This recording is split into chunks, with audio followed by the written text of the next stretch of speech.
What's up, guys? My name is Zack, and today I am driving a 2015 Volkswagen Beetle Classic. Up front is a 1.8-liter turbocharged inline-4, and down below is a 6-speed automatic transmission. Now, I am super excited to be driving this classic Beetle for two reasons.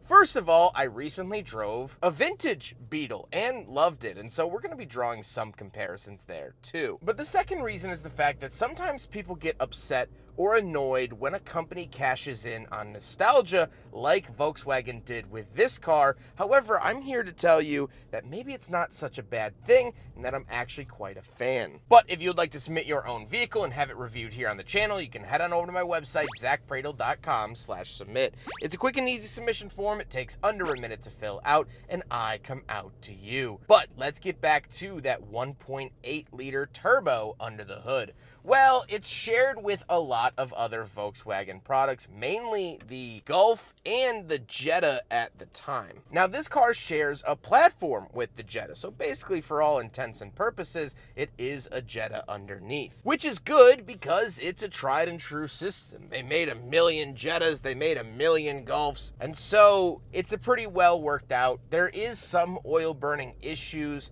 however, there is a fix for that, so just be aware. Like I said, paired to it is a 6-speed automatic. However, you could move up to a 7-speed dual clutch with the bigger engine and higher trim, but the 6-speed automatic non-dual clutch is absolutely fine here today. I'm not bothered by it. It's doing its job, it's simple around town, and while yes, the dual clutch is amazing, I don't think it's quite necessary. Last but not least, the Beetle is front-wheel drive like its Jetta and Golf siblings. How does it feel to drive the classic Beetle? Well, it actually drives really nice. It does have a little bit of a sporty feel, which is cool to see and definitely a lot of fun. However, it drives also like a simple economy car. There's nothing really too quirky or weird about it. Visibility is really good, which has always been a staple of the Beetle. Ride is a little bit stiff, but again, anything at this price point is going to be, and we'll talk about that because this was a $21,000 car, brand new, back in the day, which is something I don't think we'll ever see here in the American market again. With that stuff out of the way, let's talk about the interior. Well, in front of me, I have 3 gauges and a screen. Off to the left is my tachometer, in the center is my speedometer, and off to the right, I have my fuel, which is a pretty giant gauge. However, it was kind of typical of what Volkswagen was doing back in the day. On the steering wheel, on the left, we have our volume, skip track, phone options, and off to the right, we have our selectors for that gauge cluster screen that we just talked about. Off to the left, we do have our headlight switch, gauge dimmer switch, and climate vent. And moving on to the door, we have our power heated mirrors, power locks, and power windows. Moving into the center, we do have a little infotainment system. Very standard across Volkswagens of the era. I don't love it. I also don't hate it. I think it functions fine for the era that it came out of, so no worries there. But we do have physical buttons for like radio, band, media, phone, navigation, mute, and setup. We do have a CD player, so a nice mix of features there. And down below, we have our climate controls. Heated seats, which is fantastic, and for $21,000 is not too shabby. But we also have our temperature off to the left, fan speed in the center, where to send it off to the right. Then we get our hazard switch accompanied by a bunch of dead switches. Moving down below, we have a little cubby that says no smoking. This is not an ashtray. 12-volt outlet and the shifter. The shifter is picked out of any other Volkswagen of the era, so again, nothing new here. Then we have the handbrake and the cup holders, so we will do a big freaking bottle test here in the Volkswagen Beetle, and unfortunately it fails like it has in every past Beetle that has come before it. Now we gotta talk about the seats. Now these seats are covered by seat covers, obviously, but it is a tan interior, and the owner said it gets filthy immediately, and so he's put these seat covers on it. However, the seats are decently comfortable. They are manual, however, they are heated, so you get the best of some worlds, I guess. And I don't mind. Actually, I really like the seating position. The ergonomics of the car really makes sense to me, and I'm comfortable.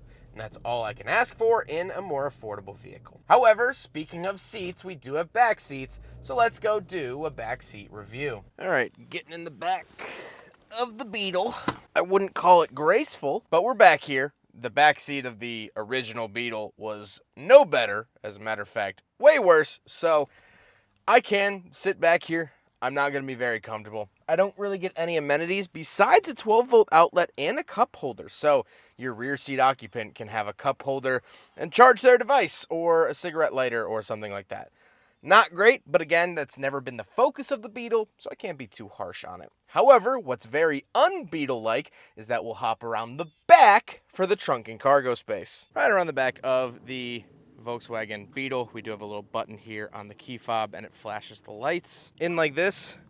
Pull it up like that, and you have the rear cargo space. It is a hatchback now. So once we are in here, we can pull this up, and we do get a spare tire.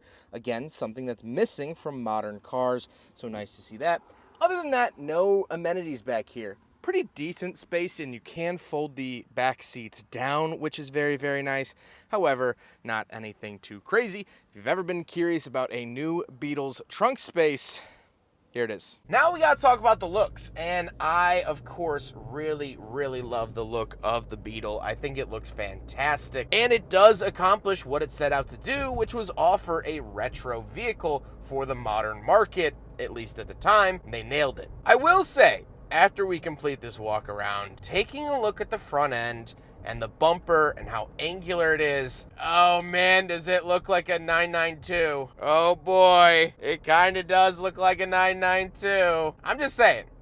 Anyway, let's get on to my final thoughts. What do I think driving a 2015 Volkswagen Beetle Classic? Well, I've enjoyed my experience. First of all, the driving feel has been a lot nicer than I thought it was going to be. I think it's just the way that I sit in the car. It feels very personal, and it feels very comfortable for me. It feels like the designers at Volkswagen asked for my dimensions and then tailored the car to my fit. I like that. But let's talk about the title of this video, cashing in on nostalgia. It's been a big trend as of recently to cash in on people's nostalgia. And what I mean by that is nostalgia is like the warm, fuzzy feeling you get from yesteryear when you see products or toys from your childhood and it brings you back to that time. Things like that. Hyundai, as of recent, has put out the Ioniq 5, which is a retro EV. It plays off of the square headlights of the 80s and retro futurism and things like that. Nissan did the hardbody edition of the Frontier, which again cashes in on people's 90s nostalgia of fun little trucks. The Ford Bronco has the Heritage Edition, again harkening back to its 1960s roots with 1960s style paint schemes. And then we had cars like this. Volkswagen was putting out the classic Beetle, which harkened back to the 1950s, 60s, and 70s when the Beetle was so prominent and so simple. I think they really accomplished what they set out to do. This is a simple car meant for a simple task that was at a very reasonable price at the time. I keep mentioning it, but $21,000 and just a touch over $21,000 is not bad. Today, you can barely find a Corolla in this price point. And so people sometimes get up in arms and say, oh, it's just a cheap shot to monetize people's nostalgia. And sure, that might be one way to look at it, but nostalgia isn't a bad thing. It makes you feel warm and fuzzy. It makes you remember a simpler time or a better time. So my opinion is, cash in on all my nostalgia you want. Make me feel like a kid again. Make me feel like those happy times. And I grew up in the 2000s. Anyone remember the financial crisis? It wasn't a great time, but looking back, it feels that way to me.